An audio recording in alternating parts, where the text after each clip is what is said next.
Good evening, and thanks for joining us for CBS News Detroit at 7. We're streaming for free on the CBS News app and on Pluto TV. I'm Jeff Skversky. Tonight, we'll be discussing the latest on the banking collapse. Many Americans are growing more concerned day by day about their bank accounts. We'll be joined by a residential real estate journalist as well as a local insurance expert. First, though, the latest on the banking issues around the country. Last Friday, Silicon Valley Bank, a prominent startup, collapsed. Federal regulators stepped in to limit risk in the broader financial system to prevent further issues among banks across the country. Then regulators seized Signature Bank last weekend. The Federal Reserve announced the banks borrowed nearly $12 billion from the emergency loan program to alleviate the banking system. Then today, First Republic Bank was given $30 billion in deposits from 11 major U.S. banks as they lost a third of their value in just one day. And of course, another wild ride and volatile stock market session today. The Dow and S&P 500 both lost more than a percentage point. Banking stocks plunged, dragging down the market as concerns grow over the troubled banking sector continue. All of these ups and downs continue to agitate the stock market. President Joe Biden is calling on Congress to pass tough new penalties on executives of failed banks. CBS's Willie James Inman has the very latest tonight. President Biden says Congress needs to learn to get past the partisan divide that has gripped Capitol Hill. I agree with the Speaker. There's no reason why we can't find common ground. There's no reason why we can't hope to change this direction of the extremes in both our parties are pushing. Friday, the president called on Congress to pass tough new penalties on executives of failed banks.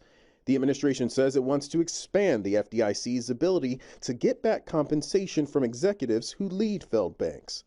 It also wants to be able to bar them from holding future jobs in the industry and to impose civil fines against them. CBS News has confirmed the Justice Department launched a probe this week looking into the collapse of Silicon Valley Bank in California. The Wall Street Journal reports the firm's CEO and CFO both sold stocks just days before the bank's failure. SVB's parent company announced Friday morning it is filing for Chapter 11 bankruptcy protection, although it is no longer affiliated with the bank following its takeover by federal regulators. Meanwhile, the stock market took another beating Friday. Investors continued to sell their banking sector shares, especially mid-sized level banks. These were the banks that were, say, between $50 and $250 billion of depositor assets that wanted a lower level of regulation. And now that lower level of regulation may be biting them in the you-know-where. 11 of America's largest financial institutions had to step in with $30 billion to keep First Republic from collapsing. Trading in First Republic stocks had to be temporarily halted Friday due to the large volume of sell-offs. Willie James Inman, CBS News, Washington. Joining us now is Nick Manis of Crane's Detroit Business and David Derajotis, Chief Insurance Officer at Embroker. Nick, let's start with you tonight. How does a bank collapse? We talk about these three banks. We obviously have a situation in Europe going on with one of the largest banks there. How does a bank collapse? Well, I think the thing to keep in mind is that what happened with these three banks that we heard about this week, these are starting late last week, starting with Silicon Valley Bank and Silvergate and Signature Bank, the loose thread, or the tying thread there seems to be that they were heavily dependent on technology companies, which have been absolutely hammered by interest rates this last year or more. And basically, their customers got concerned and essentially started an old-fashioned run on the bank, kind of what we know from It's a Wonderful Life. That's the very simple explanation. Credit Suisse, as far as I can tell, is a pretty different situation, which is to say that its issues have been around for the better part of a decade and are quite numerous, and there's not much tying it to those other banks, aside from that it's a bank in crisis and, is going to need something to, it would seem, to stay afloat. I think all of us would feel as if you put your money in the bank and you're under the belief that it is safe, and now there's concern, the belief that maybe it's not, even though Biden and the administration is saying that things are safe and we're told this and that. So, David, I would ask you, you have clients with SVB, and so they, I imagine, are having a difficult time wondering where their money is. Well, at the very beginning of this, there was a real shockwave that went through the system. There were clients that were concerned, are they going to be able to make payroll? Are they going to be able to access their funds and keep the business afloat and take care of all of their employees? We now know that that's not going to be an issue. The government did step in. They were providing or are providing all of that support. That's critical. But what we are warning our clients and others about right now are all of the cybersecurity risks that can stem from this. There are going to be a lot of changing of bank accounts. There have been a lot of businesses, a lot of consumers that are accessing their funds. They're moving to other banks. They're looking to diversify.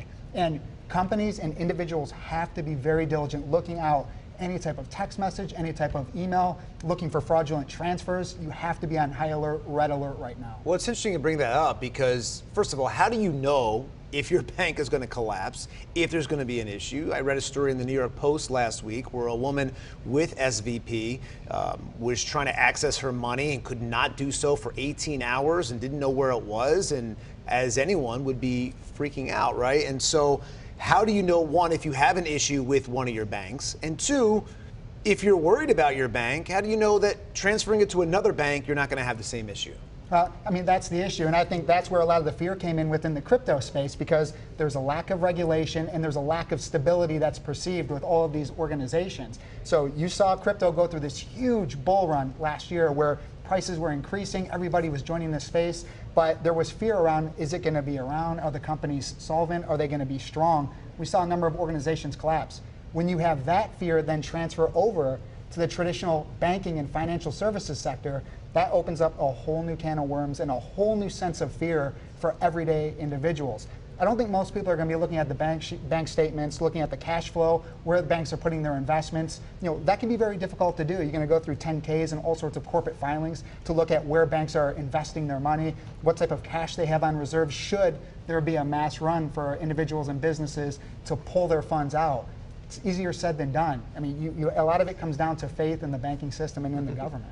Nick, should people continue to have faith in the banking system in your mind? And does this feel, in a way, we talk about crypto, does this kind of feel like cryptocurrency?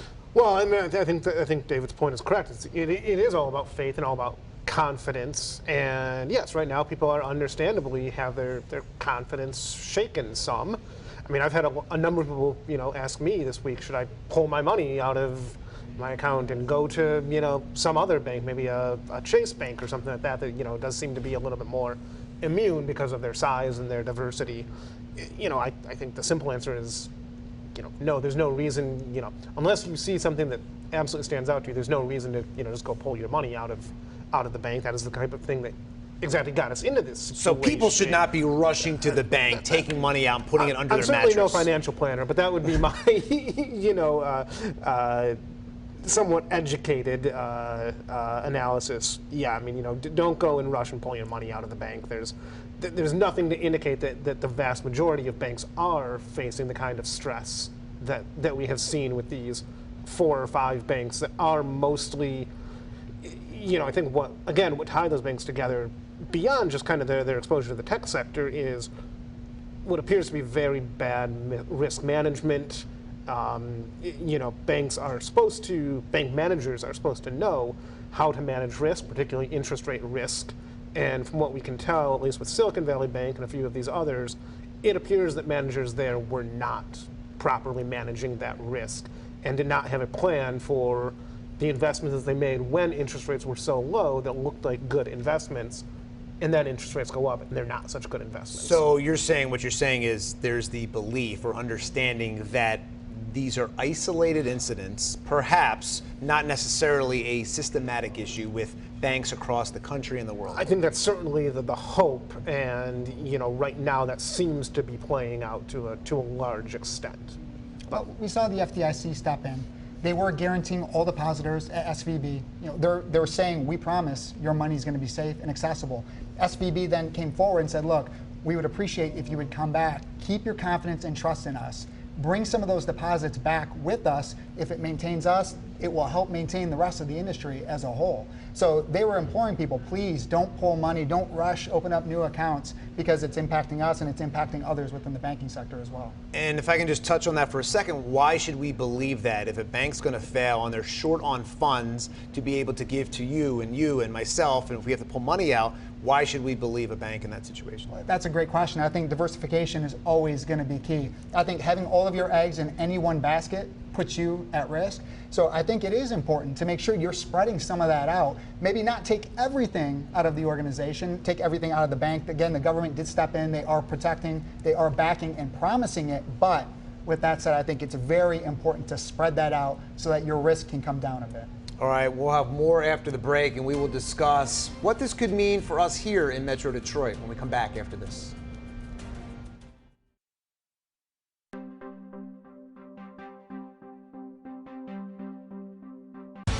CBS News Detroit, on your block, around the clock in Macomb County.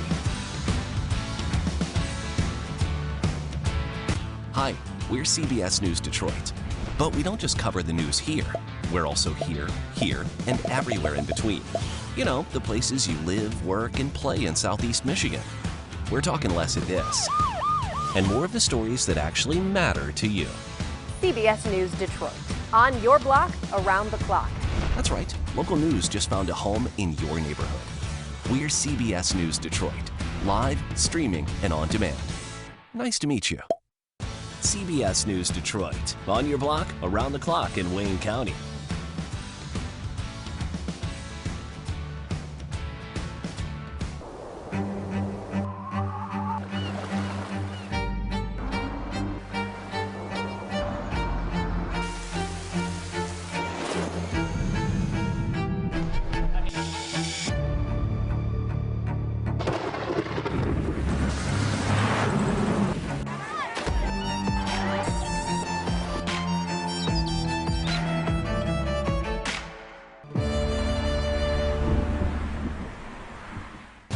CBS News Detroit, on your block, around the clock in Monroe County.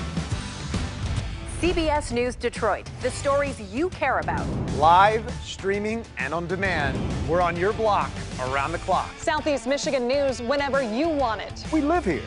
We work here.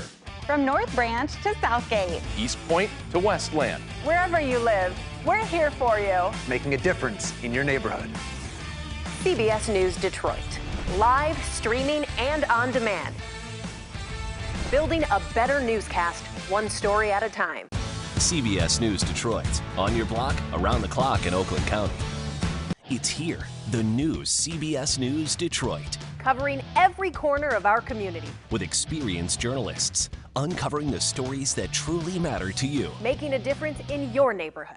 And weather experts, always looking ahead to prepare you for what's next. Live, streaming, and on demand, with more hours of local news coming soon. Southeast Michigan news whenever you want it, right here on CBS News Detroit. Weekdays at 5, 6, and 11, and streaming live.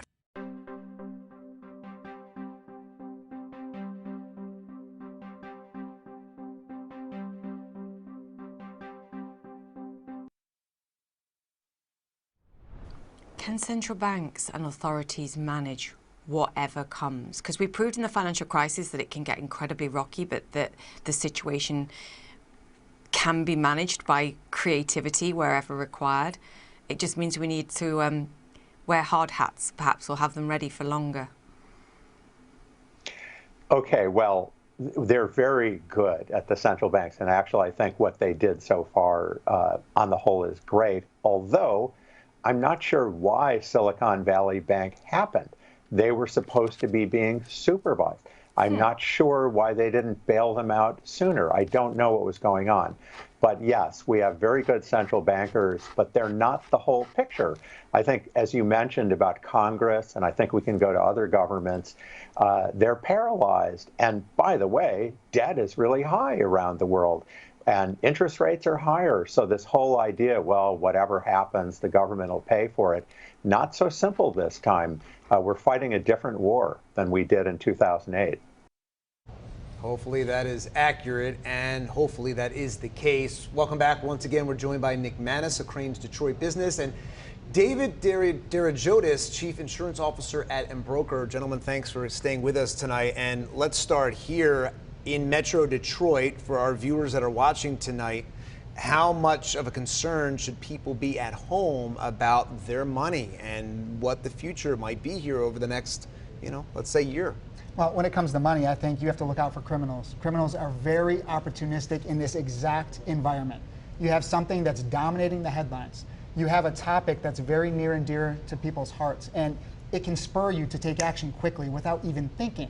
So I think everybody needs to be on very high alert right now with regards to phishing, with regards to emails that are coming out looking like they're coming from their bank, asking them to go in and update their account information, or if they're pulling at the strings of your funds may be at risk, please log in so that you can access it, make sure that they're there.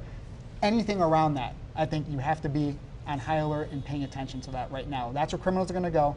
The FBI just released their last year all of their internet crime stats, and business email compromise was one of the top, 2.7 billion in losses. That type of threat is exactly what we're talking about. They're going to latch on to this headline, and they're going to go after your heart with regards to your money. So be on high alert for those types of messages. Nick, how concerned should people be in Metro Detroit, whether they're banking at a big bank like Bank of America, or whether they're with a smaller bank, Comerica Bank? How concerned should people be?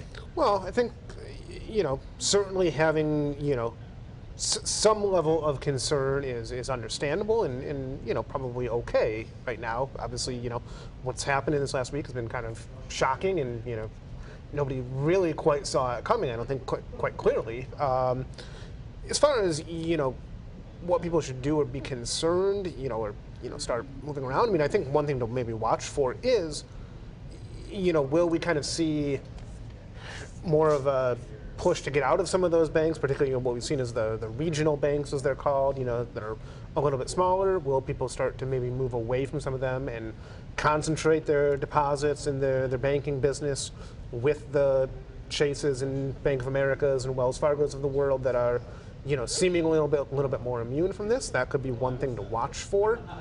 Maybe also we see a push toward much smaller, community banks, that maybe just have a few offices and maybe aren't as sophisticated, but can provide a lot of the basic banking services that people need. All of those I think are like a credit union. Yeah, could be maybe in trouble. A credit union, sure. That could be something that I think people might do. As far as banks like Comerica, we've talked about that they have shown up on reports by some of the ratings agencies as being watched for uninsured deposits. They've been shown to have a lot of uninsured deposits. Yes, 62% of their total deposits are uninsured deposits. That equates to $45.5 billion. Yeah. So is there a concern for a major bank here in Detroit that started in this city? I think the honest answer is we don't really know yet. So far, I don't think there's anything to indicate that there is concern specifically because of Comerica, aside from that we've seen that number, and the topic of uninsured deposits is now kind of front and center for so many people. But I think that's kind of the thing about all of this, is that there's a lot where we're seeing things that, that are seemingly connected to what happened with Silicon Valley Bank and some of these other banks that we're seeing in trouble, and automatically rushing to connect those to what happened, and that might not be the case. I think we don't quite know yet. So I think that that's something to kind of keep an eye on at this point. David, we heard at the top of this segment that this is not like 2008. Do you agree with that? Well, I mean, again, it's very interesting because it's not all around mortgage-backed securities. Sure. Mortgage-backed securities was the big shoe that dropped back in 2008, and that's what caused this ripple effect. And this is definitely not the same as that. We're talking about a specific, it started with SVB, a very specific segment that they serve, which is the technology, the startup. Some of the numbers that I've seen is they were providing services to close to 50% of all of those organizations, startup technology organizations, startup healthcare organizations, all across the US. So it's a very niche, very specific client base. But again, with a little bit of fear starting within that segment, it's spread across other segments, other industries, the broader financial services sector. So while I don't think it is different than what we had before, there still is the same concern that banks don't have the financial stability, they don't have the cash on hand, they're upside down, they're not able to promise and guarantee the funds that individuals have with those organizations. You know, you talk about really what happened in 08. Let's take this to now. Will people have a hard time getting a mortgage, getting a loan from a bank? Yeah, well, I think it's going to be interesting to watch. Again, I think banks have to be very careful with what they're doing with their cash, what they're doing with the depositors' funds that they have within the organization. So we're going to see, I think, tighter risk management overall. We're going to see some changes coming from this. We can't just continue to do business the same as always and expect different results. If banks are not able to cover deposits, if they're not able to make smart risk management decisions, something's got to change. And do you think this, Nick, could lead to a recession? I mean, we're also, of course, coming out of the pandemic. Well, yeah. You know, I think what's the old adage that economists predicted kind of the last 6 recessions or something like that. But you know, I think it certainly could be a contributing factor. Will this cause a recession? I don't think we know yet. I think, again, it's something to watch and it's something to be mindful of. And you know, for all we know, we might already be in a recession. We don't really quite have that full picture yet, but you know, again, I think it's something that could be a contributing factor. And last thing for both of you, yes or no question. We've heard it from the president. We've heard it from Yellen. We've heard it all around. Are people, is money safe? Is your money safe in the bank? Yes or no? My gut answer is yes. What about for you? Gut answer is yes, depending on where that money is. I wish it was such an easy black and white question. Sure. Overall, I would say yes. Okay. Well, thank you guys so much for joining us tonight. We appreciate the insight during the bank collapse and things that are obviously going on in our economy right now as we speak with these 3 banks here in the United States.